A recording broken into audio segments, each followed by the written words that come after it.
James Millett is in constant pain. He was only 5 months old when the doctors discovered he suffers from a very rare blood disorder similar to leukemia.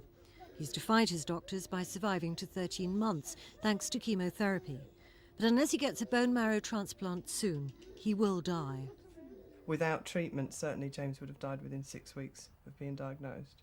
So we're 8 months on. We were initially told he wouldn't survive, and he's fought very, very hard.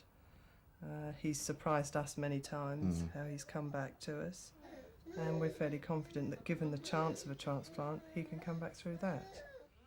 In hospital, James was in the next cot to the Lineker's son George, whose illness has touched many hearts. His parents' appeal for help, not just for their own son, but for all those who need bone marrow transplants, has led to a flood of calls to the Anthony Nolan Trust. Here, they match would-be donors to patients. Last week, they had 3,000 inquiries from people anxious to help. The clinic has now built up a register of 150,000 potential donors. I've put myself down the list with thousands of other people, a lot of sportsmen, and they take a blood test, and if there's ever a chance that you can help, they'll take bone marrow from you and hopefully save a child's or anyone's life. But what a lot of people don't realise is that the fund is a charity. It hasn't received any government money for the last 5 years.